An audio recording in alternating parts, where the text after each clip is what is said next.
Hello, all, and welcome to another episode of Your One Black Friend. I'm your hostess, Joli, or you can call me Jo the Storyteller. I like that name now. It's going to stick. Yeah. Yeah. The reason why I like it is because, well, we live in a very, very serious world, right? And we tell our children to grow up, and that when they grow up, they need to figure out what serious things they need to do with their lives, right? You have to grow up and you've got to be an adult. And yet, when you look around, you find that some of the most successful people, most of the super successful people in our society are people who actually never grew up. What do I mean by that? Well, we've got successful athletes. They're not really doing anything serious with their lives, if we're being honest, right? Take F1. They're driving around in circles. Take basketball players. They're throwing balls in hoops. You take football players. They're throwing balls or kicking balls, depending on what country football, what that means to you, right? Soccer, whatever, right? They're children. They're playing children games and they're getting paid millions of dollars to do this. You have authors who now their stories are being turned into TV shows and movies to entertain us, right? It's always funny to me when I'm watching a show, and for a second I sort of disconnect from what I'm watching, and I realize that these are full-blown adults that are running around with fake guns going,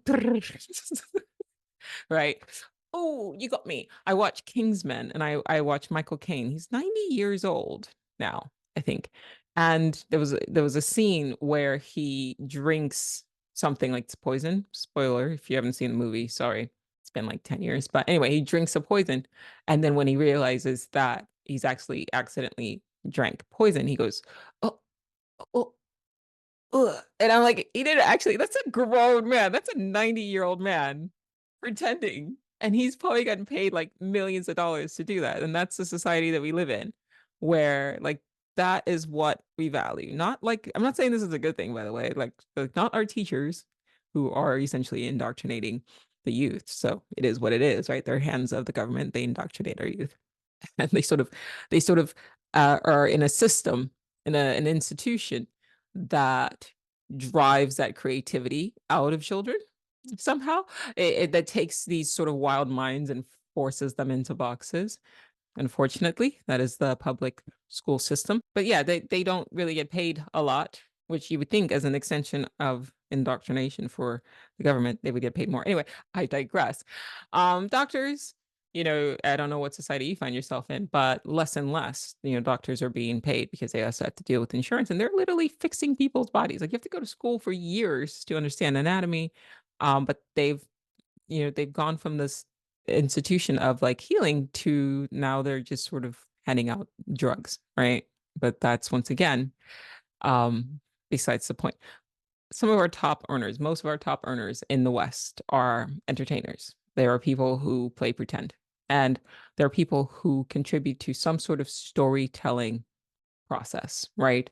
If it's, in sports, you've got the Vikings versus the Raiders, right? Like that is in some way, it's it's triggering this thing in your brain that likes to see a story, right? And you listen to the narrators, right? They're telling you, oh, this guy done this and this. So there's an ongoing story happening in real time, and we're tuned in.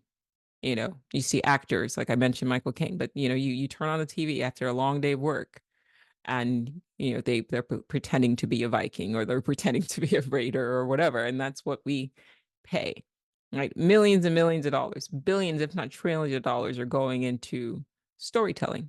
If you even go to gambling, it's like gambling in a way is becoming like we're moving to more and more of it becoming federally legalized. But what are you doing there? You're interacting with a story in real time and you're saying, I think that this story is going to go in this direction. And now you're paying money for it, right? In the form of entertainment. And all I'm trying to do amongst this grand scheme of things is to get people to think about our own lives and our own life stories and do it in a way under the guise of entertainment, right? Do it in a way that when you're done, you can look back at your life and go, maybe this also isn't real. And I want to be able to do that under the guise of entertainment because it's a sweeter pill to swallow when you mask it, when you, what's the word I'm looking for? When you envelop it under the, well, I could be right, could be wrong, doesn't matter. It's just fiction. It's something, just something to think about, just something to think about. The reason why is because the alternative is sheer madness, right? So like I've had people message me to ask me, how is it that these sort of discussions that I have when I talk about things, for example, you know, what do I mean? All the shit, right? Then are the narratives of our actual lives conscious, right? Like the actual stories of our lives, could they be sentient entities that drive us this way and that? Could the stories of our lives themselves, what we perceive of as how our lives are, could they be sentient? Abstract, fucking mind blowing, a little bit crazy, something that could make you sit back and go, wait, what? Why or how can I go through day to day existence and not be kind of thrown off by the things that I talk about? And my response to that is like, I think to live in a world of the ordinary, to live in a world of materialism, that's scarier to me. That to believe what materialists believe, what they want us to believe, that all of this, even the existence of someone like me, and I'll break it down for you. My name, my full name has Anna and Molly. My name is actually Joanna, but I just go by Joli because my last name ends in Lee. So my full actual name has Anna and Molly in it, which is anomaly. Okay, so check that. I attended two universities. One was Truman State, Truman State, right? So Truman State in Missouri. Okay, so break it down phonetically. Truman State in Missouri. And I studied psychology. Truman State in Missouri. That, so somebody whose name has anomaly in it studied psychology in Truman State in Missouri, which is basically like that's insane. And I, what am I discussing to you guys now? Philosophy, right? So I later on, somebody with the name anomaly in their full name, which I am an anomaly, by all accounts, which I will not bore you guys with the details, but my life has been an anomaly. But I studied psychology in a place where essentially breaks down to that it's a statement. It says a true man's state is in Missouri, in Missouri. That was that. And then the second university I attended was the Arizona State, a risen state, right? Arisen, Arizona. I rise on a state, Arizona State, in Phoenix. Phoenix, as in a phoenix bird which emerges from the ashes. Arise on a state in a phoenix. Okay. Just that alone. And coupled with all the shit that I talk about, all the sort of weird things that I do between painting and writing and all of the above. Like I'm supposed to believe that the existence of me, the existence of you, and all the strange synchronicities and all the things that happen, like none of this is ordered. There's no intelligence that's driving this. That just happened by accident. I'm sorry. If the alternative to believing that all of that is bullshit, if the alternative is to be defined as mad, I choose the definition of being mad because I didn't name myself. You know, even at the time, it dawned on me just recently. Like I was like, holy shit, wait a minute. Like a Truman State in Misery. That's a play. You if you wrote that as a writer, people would read that and be like, ah, that's corny. Like, ha ha ha, I see what you did there. But it happened. It's happened. That I didn't make that up. That's my life. And so my life is a story in itself. Your life is a story in itself. I've said to you guys over and over and over and over again, determinism, that we don't control what happens to us. We can only control how we react to it. And even then, that shit's hard. The will that we have to exert to control ourselves is not free. You have to earn it. It's like a muscle. You've got to work towards it. And sometimes you lose control and you lose yourself to the narrative that drives you down a path. Like what I said to somebody today, I left a comment. They said, you know, something about them. They like, I do believe on some level that the narrative of our lives, I could accept that the narratives of our lives are sentient. This is what they commented. Because sometimes they try to impose their will on their lives and that things don't go the way they want them to go, even though they believe that they drive their own lives. And what I said was, you can choose, in my opinion, you can choose what paths your life ends up. Like, you could choose what path you take in life. But the paths weren't, you didn't create those paths. It's like, if I'm going through a forest, I didn't create the forest. The forest, I happened upon the forest. The forest already existed. So all of these different paths are there for me to choose, but I didn't create those paths. I'm just hiking. I'm just an explorer in a world that I found myself in, and in a forest I found myself in. I also cannot choose if I go this way, this way, this way, or this way. What would happen? I can go this way and there's a fucking bear. I can go this way. And you can go in different directions. You cannot choose what happens to you in the path. All you can do is choose how you react to it on a particular path. Like I said, if somebody comes up to me and they say, you can either choose between watermelon and pineapple, my response is, okay, cool. But it's an illusion. The choice is an illusion because, one, they force those two choices on you. What if I wanted a fucking dragon fruit? Well, that's not an option. Okay, but I really want dragon fruit. No, these are the only two choices. Okay, fine. I also didn't invent the pineapple or the watermelon. Maybe I wanted some combination of pineapple melon. I don't know, right? But if I don't have the choice to even create what I want, then it's not really a choice. It's limited. It feels like, and programmers in video games do this. They give you this illusion. They create this illusion that it's like you're choosing, like it's a free play, but it's not. There's things that they do into the game that make you think that you have control of what your character is doing, but you really don't. That's all programmed in. To play a video game, they are very much at our mercy. They are constrained by our rules, they're locked into the path of the world that we build, and they're limited by the controls that we set up for them. But we never want them to actually feel that way. If we're doing our jobs well, then the player will always feel like they're the one who's actually in control. We want to give them the illusion of choice so that they can continue to have a great time. And by understanding how people actually make choices, we have a much better chance of maintaining that illusion. Now, how we choose is, of course, this huge topic, and there's no way I can cover it all in 30 minutes. So I wanted to kind of give you 3 introductory concepts: the paradox, availability, and sunk cost. And I'm going to talk about each one individually, just kind of in a general context, before moving on to showing you how you can use them in terms of level design. So you can choose watermelon, but you don't know if the day that you decide to eat that watermelon is the day that your body decides, in quotes, that you're now allergic to watermelon. You could eat the pineapple, but you don't know that by eating that pineapple, what that pineapple might decide, quote unquote, to do with your body. You could eat that pineapple, you made that choice, and then that pineapple fucks up your teeth or causes acid reflux, is too acidic or whatever. Or once again, you find out that day that people just randomly develop allergies out the blue, but you just find out that day, okay, now looks like you're allergic to pineapples now. You don't choose any of that. Like, if it was your choice, you would have just enjoyed the fucking fruit without any thing happening. But the way our lives play out, yeah, sometimes you eat the pineapple and you enjoy it, and sometimes you eat the pineapple and now you're allergic, or sometimes you eat the pineapple and now your face is blown. Like, it's just so there's this very limited control of things. All right. And all we do instead as observers in this game is we can construct stories. Every time you listen to somebody talk, they're telling you a story. We're all storytellers in a way. You learn to listen to people's stories. I like storytelling because I don't want to accept that reality is nothing but a meaningless accident.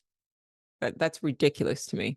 And I don't accept what our smartest minds, these are our scientists, materialists, they're saying, no, this is just, once again, I keep coming back to it. They say, given enough time, that's just the power of infinity. Are you thinking about what's actually coming out of your mouth? Because it's not making any sense. That's magical thinking. There's clearly a designer.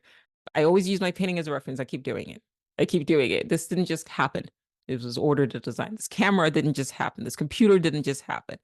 Everything that we are existing, that we're seeing right now around you, didn't just happen. I'm sorry. It's silly. It's silly. I understand the logic behind denying a designer or designers, but for now, it's illogical. Put away the religion. Don't even consider religion and look around you. It's ordered. It's funny because 95% of our reality we can't even see. We can't even perceive. I said this to a friend. I said, if we had the same, actually, I probably said it to you guys. I'll say it again. If we had, in a previous episode, if we had the same senses as a bee or dog or bees and dogs, if we were hyper, sensed, our science would be different. Dogs, for example, have the ability to sniff cancer cells. Like they can train certain dogs to sniff cancer cells. So if we as humans had that innate ability, then our science would be different. Our approach to biology would be different. Our medicine would be different. It's all correlated. The way we would perceive our bodies would be different. But because we have the limitations that we do, our understanding of this world is limited by the five senses. If you could see things that bees could see, maybe you don't find the idea of aliens laughable, because maybe bees can see shit that we can't see. 5% is only visible, 95% is dark matter. 95%. That's a lot. For you to be blind, like we're 95% blind, and yet we think we know everything. So fine. That's fine. Let the scientists have their absolute knowledge and absolute understanding of the universe. That's okay. They absolutely know everything. I will be over here speculating about the 95% of shit that we have no idea about. So much so that yes, maybe there does exist realities where even the stories of our lives are sentient life forms. Why the fuck not? Who's to say? Who's to say? So yes, I that was a huge rant about storytelling, and I shall keep on doing so. Are you not entertained? I sure am. I entertain myself all the time. All right, so I'm staring at my phone right now. I'm looking at my threads. And for those of you who don't follow me on threads, it's okay. Actually, I'm not. It's just another thing to suck your life. But I do. I've referenced it before. And what I like to do is, like, if I'm reading a book or I'm working on something and then I get an idea, I've turned it into like almost like a public notes. So I just go in and whatever it is I'm thinking about, I just write on there. So there's a few things that I want to talk to you guys about and expand on for my threads. So number one, I wrote, we sometimes react to our past when triggered by events in our present. That is true. You may talk to somebody and they'll say something to you that accidentally triggers you and you react to them. But what you're actually reacting to is somebody in your past who did something similar to them that you didn't check in your past. And so now you're trying to check this person in your present, but that person that you're reacting to was not the person that triggered you in the past. Check yourself. That's a whole different person. Bring yourself to the present you found yourself in. Going off on somebody for something that somebody else did to you is ridiculous. But we do it all the time. Obviously, I do too. That's why I wrote it, because I was talking to myself. Let it go. We spend so much time, we waste so much time in the past. And so from this point on, a lot of what I'm going to read to you now is going to have to do with time.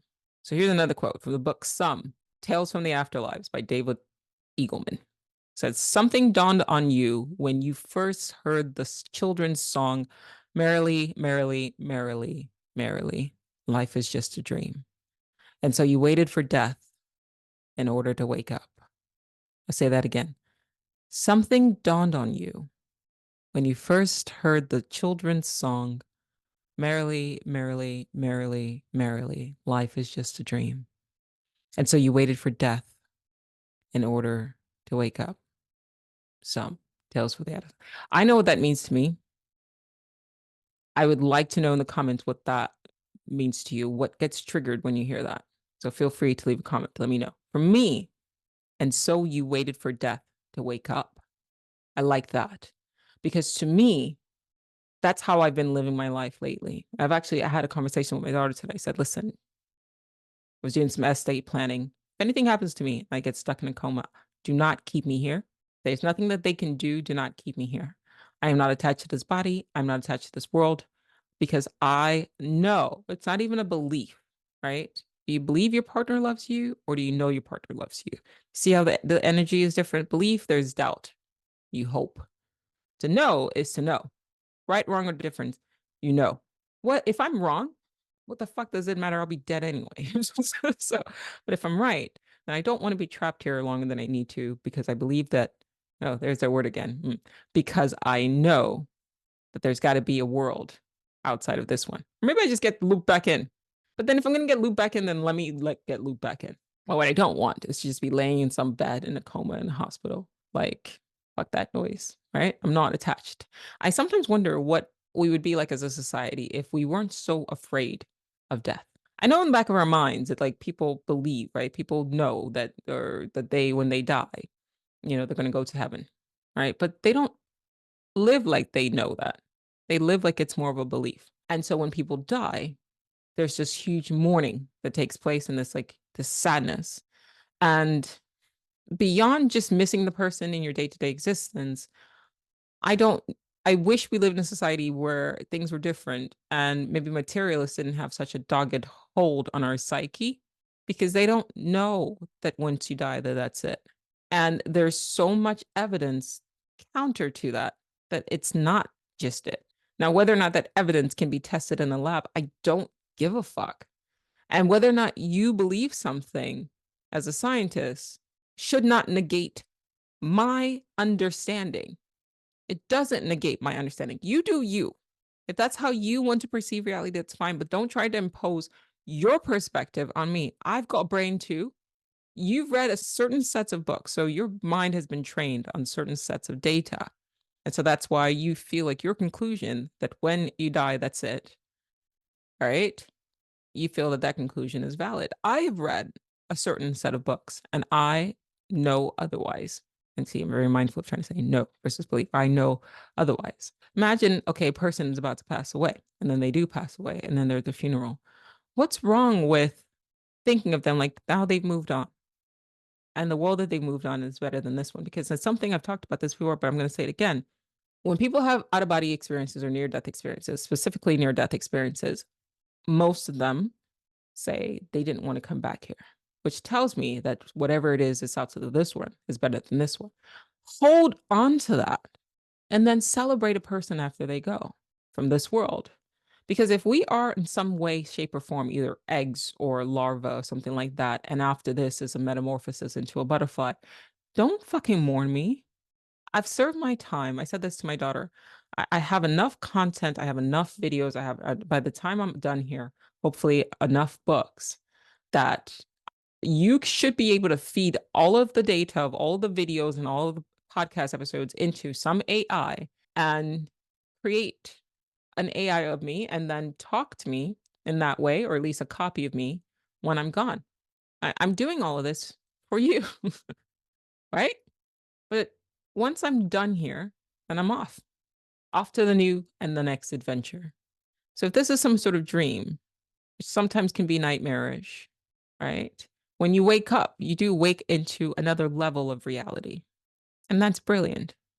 And that's something that should be celebrated. What's next? Yes, we will miss them. We do miss them. I miss my grandma. I miss my sister. I do.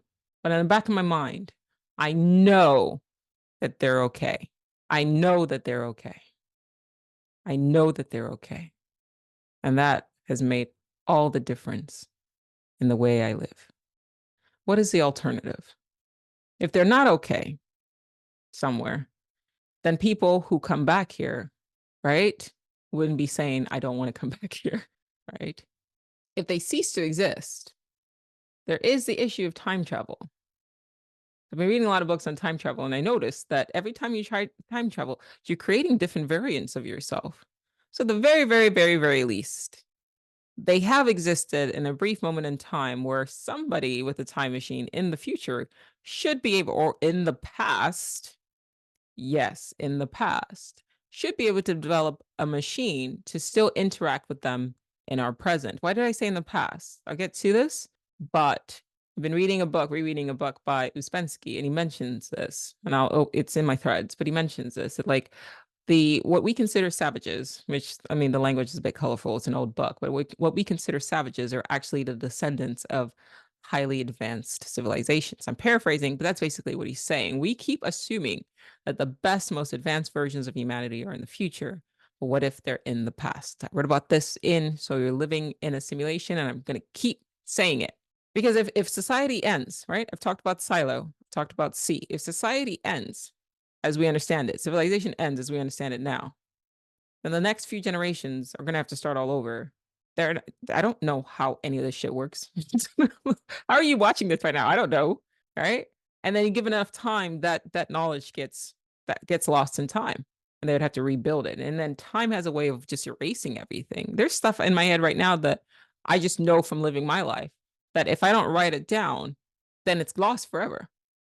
If I don't say it, then it's lost forever, which is why I'm so, in a way, manic about recording these ideas, because it's a way of me creating a time capsule and saving it into this reality when I'm no longer here.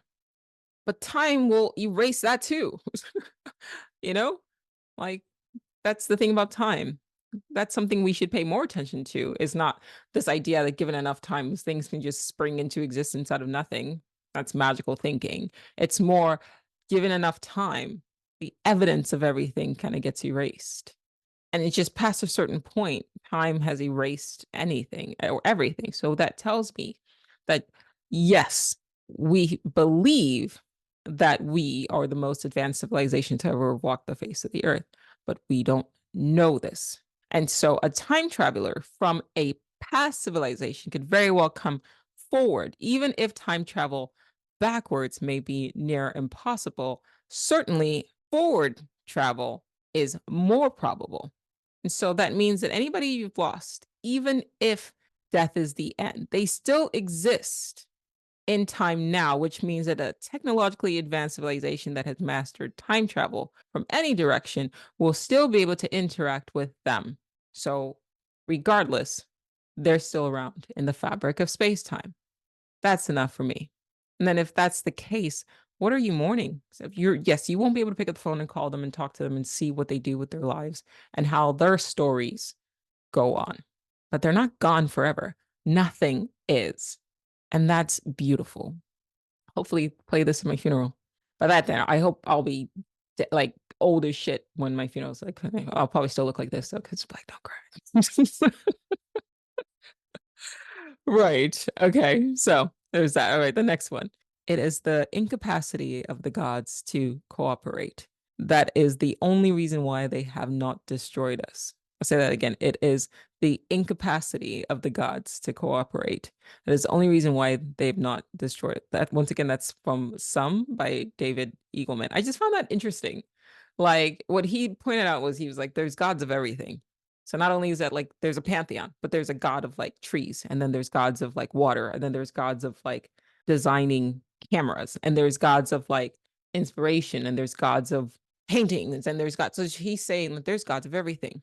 And the reason why they have not looked down on us and go like, fuck this, let's just wipe this all out, is because they can't work together to just decide on doing that. So we just keep going on.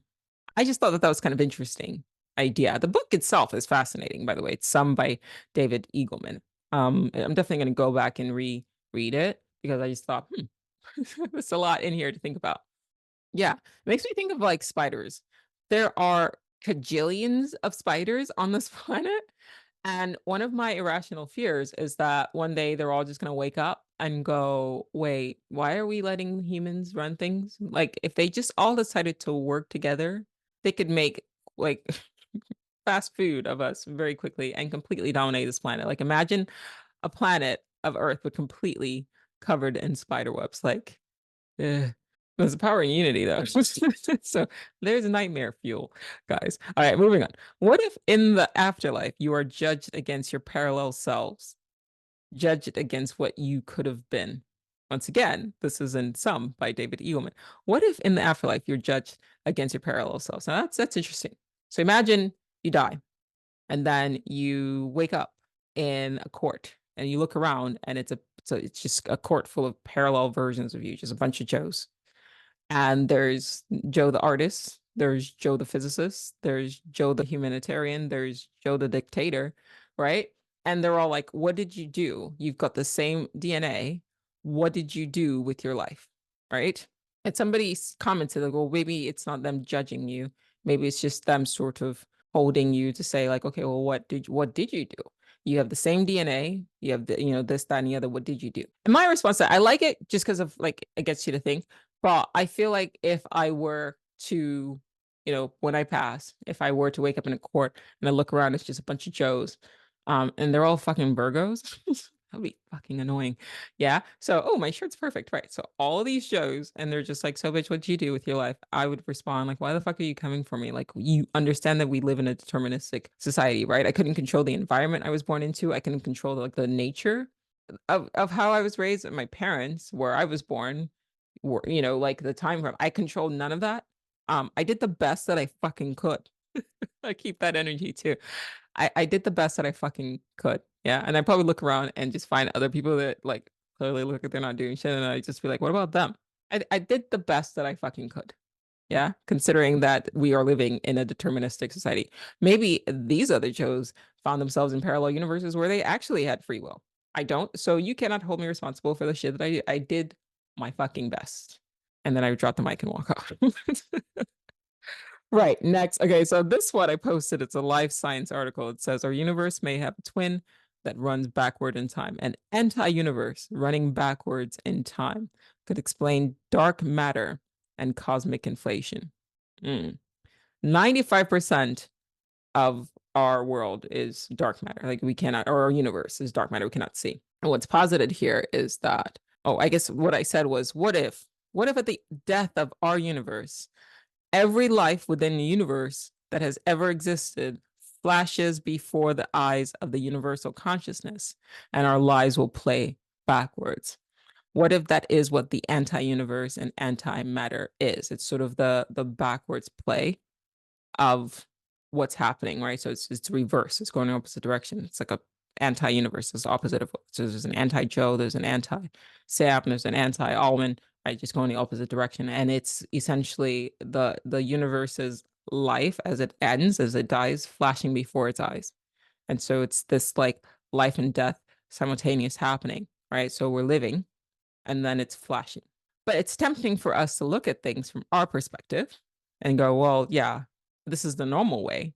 But I would imagine in an anti-universe, they probably think like, coming out of the earth, right? And coming out of a coffin and then aging like Benjamin Button, the opposite direction, that's normal. Because we think this shit is normal, right? And this is all happening in the universe. Right? The universe is like, it's life, it's us. You are the universe. That bird is a universe. Your dog is a universe. Life is the universe. Everything contained within the universe is the universe, right? It's life. Everything. We're all part of this universe's life. So when it dies, everything, goes back. But that in that anti-universe, everything there would be considered normal, and everything by the way we live would be abnormal. Like, yeah, I just imagine parents having sex, but that's like that would people cry as they're having sex? Anyway, sorry. Right, moving on. Something to think about though, like just this something to think about. Is our entire reality just or universe, and then the anti-universe opposite, so yin and yang, right? And then I also wonder, because we're such a small percentage, right, and it's just 5%, what if we are the anti-matter to the actual universe that we consider the anti-universe? Think about it. You, in your, let's say you're 25 years old, you will not remember every single thing that happened in your life. Like, I can't tell you what I had for breakfast last week. Actually, I can't because I don't eat breakfast. But but you get what I mean, right? For your entire life, there's only a small percentage of what you actually do remember. And so if visible matter only accounts for 5% of what exists, that's a very small percentage, then we may be the memory, we may be the flashback, which then means that the way we live from birth to death is actually reverse, and death to birth, and that sort of reverse cycle may actually be the natural order of things. So think about that the next time you're, I don't know, having sex or stirring your coffee. Just put that in your head. Right. Next. Oh, there we go. What if I actually wrote this. So what if we are the antimatter to another universe? And what we think of as going forward is another universe is backwards. You just suggest that. Like, so think about it. Like, even when you're walking, it's always fun back in the day to like watch things on VHS and hit the rewind button. I guess you still can. VHS, I just dated myself. Right. So you just hit the rewind button and then just watch. Just one day. I actually did this, but not quite. Not quite. Not quite. There's a show, You. It's on Netflix, and I never watched it before. And I wanted to watch a show from end first, watch the ending first, and then watch the beginning. I don't know where the idea came from. I just saw it. So I messaged my cousin and I was like, what show would you recommend I watch the last episode first? And his girlfriend at the time was like, watch You, but watch the end of season 2 first. Like the last episode of season 2 first. And so I watched it. And then I was like, what the fuck is happening? And then it made me like excited to go back and watch episode 1 because then I was like, okay. So what? How did we get here? And it was not episode 1 of season 1. I went all the way of season 2 rather. I went all the way back to episode 1 of season 1 after watching the last episode of season 2. And I thought, is he the good guy? How did he end up? Who the fuck is Lovely? And so knowing what I knew at the end of season 2, and I don't think it would work now with season 3, probably not, but knowing what I knew about the end of season 2, like it made it more interesting. So I think about even like me when I watch TV, which goes to show maybe we are just memories. Because when I watch a movie, I want to know how the movie fucking ends. I don't I don't like suspense, really. I don't like not knowing. I actually get really nervous. Like I know that what I'm watching isn't real, but there's a part of it that feels real to my brain. So when I'm watching the show, like if it's a show that's already aired, I will go back and I will like Google that shit. Once I know how it ends, then I feel more comfortable watching it. And I know, for example, that we know how it all ends for us, right? Presumably, we're all gonna die. Ta-da! Maybe we don't. Maybe we are the last generation to actually experience like to see that. And maybe after like maybe in 20 years they figure out how to stop people from aging and or dying. I don't know. But for now, right? Like how okay, this is something for you to think about. Would you feel better knowing how exactly you died? Like if you knew for a fact that you're going to die at age 85, which I keep saying that number, but you're gonna die at age 85 and it's gonna be euthanasia because yeah, so you choose your death. Then immediately anxiety goes away. Like what the fuck am I gonna be anxious about? If you just know how it ends, then I'm going paragliding, parasailing, I'm jumping off planes. You know what I mean? Like if I know how it ends, then I can kind of go through life just sort of like chill. And so I wonder in an antimatter universe, which is actually anti-antimatter, if we are just the memories, considering it's just 5% of what's actually visible, like if they're considerably less stressed, which probably if it's some sort of mirror universe, they probably chill because they know how shit goes because they start off at the end and then they work their way to the beginning, right? And then maybe because things kind of get shitty as you get older in the sense of like your body, like it ages and shit, you know. But if you start with the hard, like when people go, let me finish my thoughts. Sorry, I tend to do that. If you start with the hard shit first, and then you know it's going to get progressively easier, then it's like, all right, fine, like hit me with the best shot. All right, I got it. And then I'm gonna get better, right? Like I think about it, it's like hangover. I don't drink at all. But back when I did, think about it, would you rather have the hangover first or the feeling drunk first? Like I'd rather just give me the punishment first and then I can enjoy myself. Do you know what I mean? Like I'd rather have that. So I would imagine in this universe where everything is sort of reversed, like reverse universe, reverse.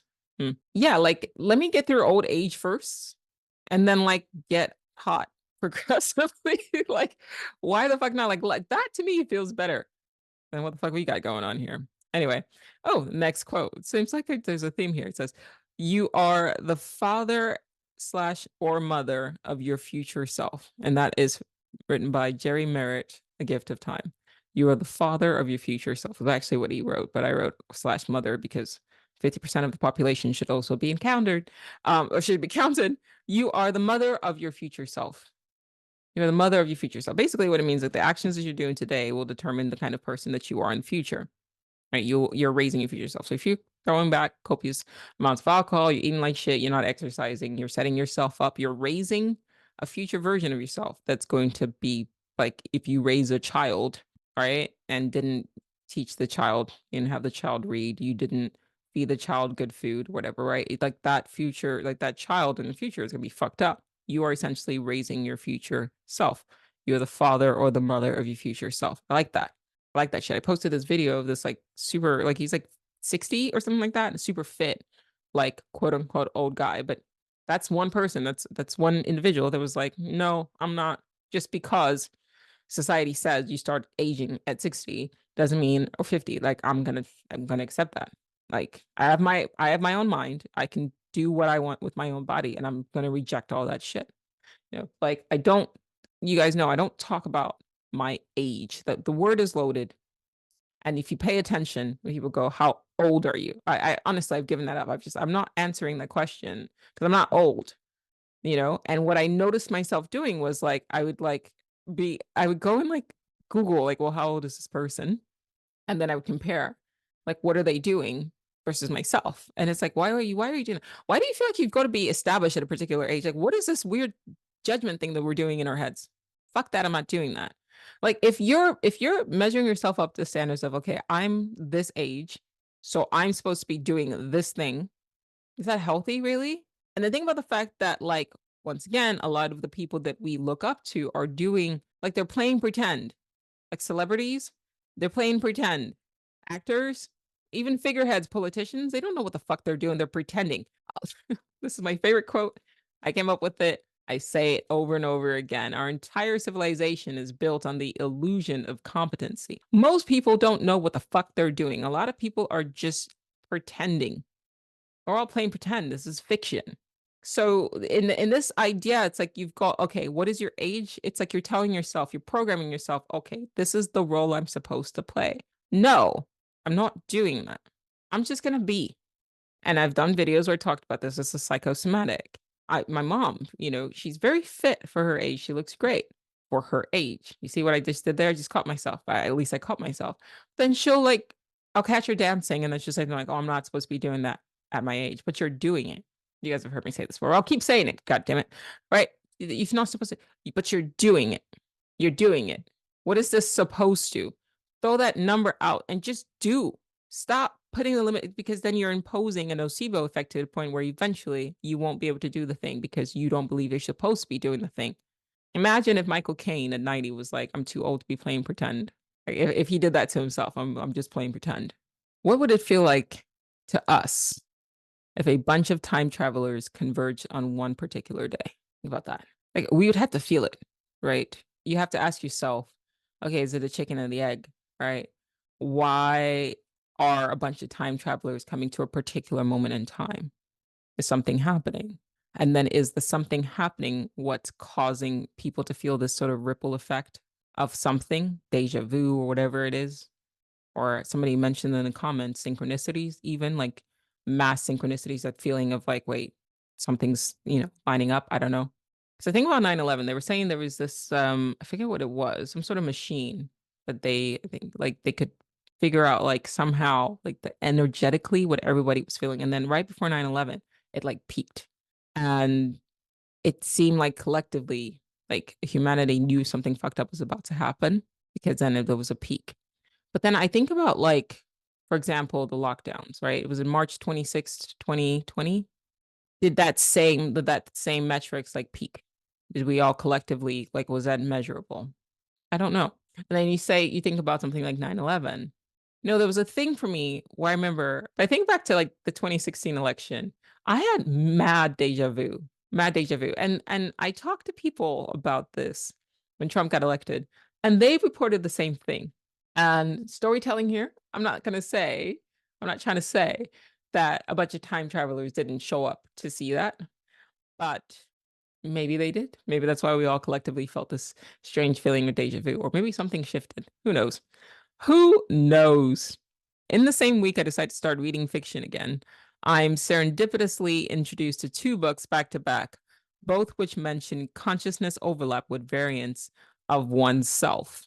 This is 2 weeks after I put out an episode discussing an experience where I felt myself merge with the consciousness of another version of myself. This is a week ago. I posted this, and it's absolutely true. You guys are familiar with the episode I put out where I talked about, I felt one day that, like, I think a version of myself in a parallel universe died and then merged with me, because all of a sudden I became hyper conscious, not manic, hyper conscious.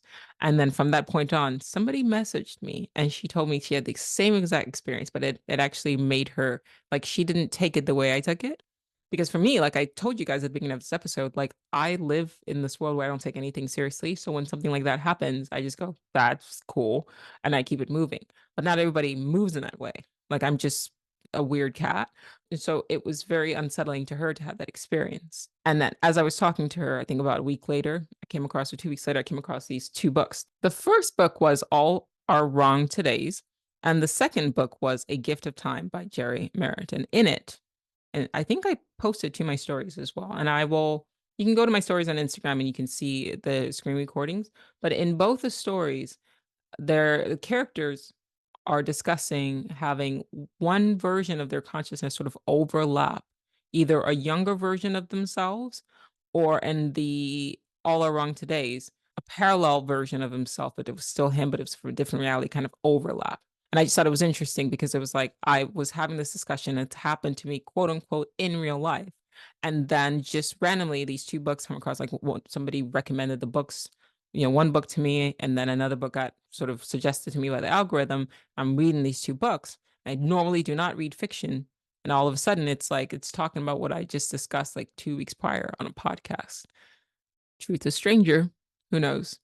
So then I wrote, should I seek to find or generate meaning from the synchronicities described in my previous post, or do I recognize the observed synchronicities as simply evidence of the organizing principle of our reality, evidence of an algorithm within our reality, one that organizes itself by correlation? Is the latter simply my brain performing its function as a meaning generating machine? Now, that has something to do with another episode that I put out where I talk about how, as the human, like the human mind, it's our job, like we exist to impose meanings. And I talked about the organizing principle in our reality, right? By the intelligence, it organizes not by linear flow, but by correlation. And then we choose to decide what things mean. Worth a listen, by the way. So, another one. Maybe there aren't separate universes. Maybe it's just one multifaceted universe, but we only see one facet, like the analogy of blind people describing an elephant. They can only describe what they can perceive from their limited, handicapped perspective. Now, given everything I've been discussing about, it's absolutely true. We see 5% of the visible universe, right? Visible data, visible matter, rather. And we've constructed from just this one thing that we can see, what we can see and observe with our senses. We go, oh, this is the universe. And this is what it's like. You don't fucking know. 5%. This is just what we can observe. And to use a blind analogy, if you go up to an elephant and you touch the elephant, but you only touch its tail, right? And from that's all you can feel. From that point on, to go and draw an elephant is just going to feel, you're going to define an elephant as just a tail. That is worth noting, right? In order to get a better understanding of what world where we actually are in, you need the whole picture, and we just don't have the whole picture. We can't. We are limited. We are severely limited. Even when I say simulation hypothesis, it's a hypothesis. Right now, it's what makes the most sense to me, based on my present understanding of the nature of reality, based on the limitations of my senses. It seems as though simulation is what this world is, but maybe it's not. Maybe it's something else. And I prepare to stand corrected, but for now, this theory is what makes the most sense to me, with the understanding that I only intend to hang on to this theory for as long as it serves me, or I should say this hypothesis for as long as it serves me. Should it stop serving me? Should it stop providing a means in which I should and can get through this world without fear, anxiety, panic? Should it no longer serve me, I will discard it for something better, and I reserve the right to do so. I wrote, the world did not become a total shithole because we didn't have enough control over it. It became a total shithole because we tried to control it. And that's a quote from All Are Wrong Todays, written by Eli Mastai. And what I wrote is, I find this quote particularly funny. Not funny, haha, just interesting, because it assumes that we're actually in control of anything. Throw the blame back at whatever set up the causal events at the start of this universe that led to the effects that we are presently experiencing and enacting. The world did not become a total shithole because we didn't have enough control over it. It became a total shithole because we tried to control it. The reason why I said what I said is because we keep accepting fault for things that cannot be our fault. We also keep separating ourselves from nature like we're not functioning and part of nature. If a beaver builds a dam and the dam interacts with nature, we still consider the beaver a part of nature. If a human being creates a computer or a nuclear weapon, we separate the actions of humanity from that of nature, like we are something apart from nature. We are a part of nature. We came from Earth. We are affecting Earth just as much as a beaver does. We are performing our function. If it's all predetermined, then all of this was supposed to happen, even the words that are coming out of our mouths. So the emergence of AI, that is part of the nature of this reality. That is, we're serving the function. It's programmed in. We are not aside from nature. Even plastic, it's a byproduct that is created by natural beings. We keep saying that it's unnatural, but you are a natural being in nature. You are part of existence. You're a part of it. So any byproduct that comes from you, this is nature. Just in the same way as a honeycomb is nature. My paintings, my shirt, the waste that we produce, that's part of nature. And what I said was, throw the blame back at whatever set up the causal events that led to the effects that we are presently experiencing. If everything is predetermined and we are all just beings having sort of reactions to the things that are happening to us, then we can only react on actions that have been imposed on us from the first action, from the Big Bang down. Domino piece. I'm just knocking the other piece over. If I knock the piece down in front of me, it's not my fault. Somebody set these pieces up in the first place. Throw the blame back to them. Moving on. If you post your used concert tickets on Craigslist and someone actually buys them, you know you found yourself a time traveler. That's excerpt from the journal of Dr. Howard Quigley. And that was from a book. It's a book set that I'm reading called In Times Like These. It's a mega box set by Nathan Van Coops. I thought it was cute. It's just something to tickle the brain. Like, it's like, that's sure. And it also makes you think, like, okay, if I were to help travel back in time, like, what would I do? Where would I go? I wouldn't go that far back because I'm Black. And I don't even know if I want to go back. If I want to go back, I don't think I'd go back. I think I'd go forward. But let's just say we do go. If I go back, I would go back like 10 years. And then I would like buy Doge, Bitcoin, Nvidia. Yeah, and then I'll just chill. I'm not that adventurous. I got the history books to know what happened back there. Like, I'm good. There's nothing in there for me back there. I'm trying to, unless I go back way beyond the Stone Age to see like what happened before the flood. But I don't even know if I want to like come out and interact with anything. I think I just want to be like, oh, okay, that's cool. That's interesting. And then leave it at that. All right, go on. Many erroneously believe that time travel is a way to fix past mistakes. You can't undo what has been done. Revisiting past pain only lets you relive it, not prevent it. One's time is better spent crafting the future. It's a commodity too valuable to be squandered on repetition. Once again, that's an excerpt from the Journal of Dr. Harold Quigley. So Dr. Harold Quigley is a time traveler in the book Set in Times Like These by Nathan Van Coops. Remember, I told you guys I'm reading fiction again, at least for a little bit. His journal is referenced in the book. And so those are interesting quotes. You can't undo what has been done. That applies to our daily lives. Remember I said at the beginning of this episode, like we find ourselves reacting to things in the past, right? By what presently triggers us instead of letting things go. Let it go. It's hard. Let it go. Right. It's hard. But revisiting past pain only lets you relive it. When you sit and you're thinking about what happened, you understand that you're just putting your mind and your body and your physiological reactions, you're just you're the thing that you didn't like that happened. Every time you replay it and you sit with it, you're basically reliving that over and over and over and over again instead of trying to change your future. That's a certain level of hell, right? Some of the best depictions of hell is people who get stuck in time loops and they take things like moments in their lives that didn't go the way they wanted to go, and then they're forced to replay this. I think they did this on Lucifer, TV show on Fox. It's on Netflix now too. But you just replay something that they like didn't want to just replay it over and over and over. That's hell. That's also the definition of insanity. You replaying the same thing over and over again, or you're doing the same thing over and over again, and you're expecting different results. You can't undo what has been done. Your time is better spent crafting the future. The true aim of writing is to enable a reader to better to enjoy life or better to endure it. I like that. If you're a writer and you're thinking like, gosh, like how should I write? This helps. If I'm writing a story, if I'm telling a story on the podcast, simulation theory, the whole book, so you're living in a simulation. What's the function? How can we endure life? And also, how can we enjoy it? Right. And so for me, again, simulation hypothesis, I would much rather think and operate from the premise that this is some sort of game because it allows me to better endure it than to think that all this is an accident. And if something happens to me, that's it. And if something happens to people I care about, that's it. How does that help me endure or enjoy life? And these are the stories that materialists are telling us. That's not an enjoyable fucking story. Yeah, some people I've talked to have said, this was Samuel Johnson said this.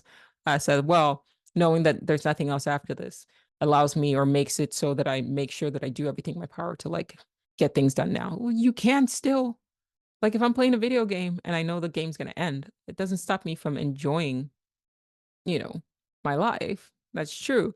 But if I know that I can also replay the game or that there's other games, I can also easily enjoy this game too. Like if that's what works for you, that's fine. I think the issue that I have is the imposition of this materialistic perspective on the rest of us. And then you're told like there's something wrong with your thinking if you don't believe that.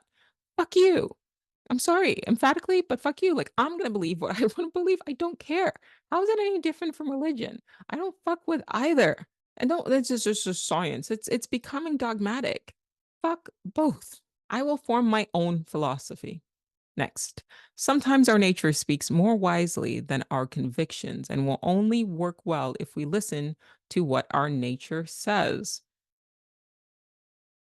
My nature. This is my perspective. This is my philosophy. And so I'm going to trust myself. And so should you. If that works for you, do you. If I'm not harming anybody by what philosophy or philosophical approach that I have to my life, then I'm going to do things to the best of my ability. Sometimes convictions get imposed on us by society, and then there's conflict. Do what feels right to your nature. That was Philip Pullman in his book On Stories and Storytelling. Now, this one it just falls into place. It's all perfect. It's like someone's like I did this on purpose, but I didn't. I just random quotes, but it's streamlined. It works. It says, "I must create my own system, or be enslaved by another man's. I must create my own system, my own philosophy, my own mindset, my own belief system, whatever you want to call it, my own logic, my own morality." Or be enslaved by another man's. I don't expect every single person in the world to live by this philosophy. Some people are totally just are going to follow, and that's fine for them. But for me, and this was William Blake wrote this, 1757 to 1827. For me, I must create my own system or be enslaved by another man's. I keep saying throughout this episode, I have my own mind. I will form my own philosophy, like AI, right? My mind has been trained on the sets of books that I chose, quote unquote, chose, or that they found themselves to me. If you are a scientist, you're a materialist, your brain has been trained on a bunch of books that you formed your opinions on. That's fine. You do you. But what I've noticed is, well, I can go and read a book on philosophy. I can read a book on physics. I can read a book on, whatever. You don't often find physicists being willing to read books on the esoteric, books on the metaphysical, right? So then how do you know for a fact that you're right when you're excluding everything? You're just training yourself in your own bullshit. You're not even like opening your mind to other things. And so you just know that what you know is no. If I had the ability to see like a bee, but then I insisted on only seeing reality through the eyes of a human, even though I could pick up glasses and see like a bee, then yeah, I will only see reality in a particular way. And that's what a lot of like dogmatic materialists do. They refuse to really open their minds to think about what else. Just something I think they just think about who knows. You never know. And thus a lot of the times with science, new ideas don't come into play until the old heads, the old guards have died. Because the old guards are so crystallized in their perspectives, they literally have lost the ability to see reality beyond their limitations. To each their own. Last but not least, when civilization degenerates into barbarism, art degenerates and becomes a means of keeping the masses on the level of imbecility. That's P.D. Uspensky in the book, The New Model of the Universe. I've referenced him. That was one of my favorite thinkers. I'll say it again. When civilization degenerates into barbarism, art degenerates and becomes a means of keeping the masses on the level of imbecility. Look at what is trending. Every time I go into TikTok, I open up my phone. Is somebody doing something stupid? In a way, that's art, right? What social media and how and what creators, because we're called creators, choose to create and put out in the world. That is art. Reality TV, it's media. Movies, it's media. Even the paintings, right? That's art. Somebody commented and they said something to the effect of it's like cave paintings. They said that's a descent into barbarism. And I don't know if they've read P.D. Uspensky's works, but he was actually saying that what we see in caves are a reflection of a greater civilization. So what he was saying is that there were civilizations before the Stone Age, and then something happened to them, and then the Stone Age came to be. And so what we see with the caves is it's mankind sort of coming out into a new world, but they are the savage, quote unquote, descendants of much more advanced civilizations. And so this person who left a comment about the caveman indirectly was also, without realizing it, saying exactly what Uspensky had said. On some level, it's barbarism. And Uspensky also said that like civilization and barbarism go hand in hand, and eventually barbarism wins because it's just easier to destroy than to create. And that's true. I can spend several months, if not years, working on a painting. Right. So this painting right here, you can see it. It's half and half. So if I cover it like this, you'll see it's more realistic because I painted that recently. And then this section, and for those of you who aren't, I'm covering, you can watch this on YouTube, you can see this. This section it was painted in 2017 time. All right. So I call this series and I'm working on other pieces where I'm taking old paintings that I'm not like crazy about, but I'm still respecting my past self. And I'm calling the series Painting with My Past Self. So I'm updating just certain sections of the piece to my satisfaction while still respecting the work that my past self did, right? Because otherwise I wouldn't do anything with paintings because I'm like, they're not quite where I want them to be. But I don't want to disrespect the work that I genuinely put in years ago when I was genuinely still learning, and I'm still learning, right?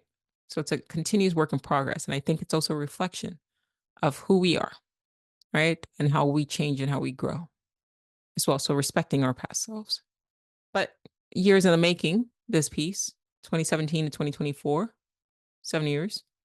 I could punch a hole in it right now and completely destroy it. Less than 7 years. And so what he warns about is being mindful because the two work hand in hand. And he says, first, some of the signs that you start to see is that art fails. Art no longer serves its function, allowing people, making people think, helping people see and understand. And it just degrades itself to just nothing. I don't have the greatest reach. I don't expect to, because I don't think the things I talk about are meant to have in the society that we find ourselves in, it will have broad appeal. Right now, society is toggling between renaissance and degradation. We collectively have to choose what we pay attention to, what we pay attention to. If we choose to deaden our brains by mindless entertainment and to create art that doesn't uplift, then we contribute to our own degradation. But then again, here comes that word choice. Do we have a choice? Or are we in the verge of degradation? And then are we who are conscious meant to look around and go, these are the signs, time to prepare and move accordingly? Something to think about. All right, guys, that's all for today. Yeah, that's a good episode. So there's lots to think about. Lots to think about. I had this other thing I was gonna do, and I think I'm gonna put a clip on YouTube. So if you have a chance, check it out. What I intend to do is I talked about on a past episode, is it possible for entities in a parallel universe to use mirrors to observe us? And it sounded completely far-fetched until I realized, or I saw a post that said something to the effect of in the past, silver nitrate was used to make mirrors, which I didn't know. So I thought, could something be done with silver nitrate to allow for entities in a parallel universe to look at us, much in the way that I posited in the Is Earth a Silo episode? And so the video will be on YouTube, and we'd be interested in what you guys think. Otherwise, thanks for your time. Thanks for watching. If you enjoyed, please like, share, subscribe, all that fun stuff, and comment below. It helps the channel. Alrighty, guys.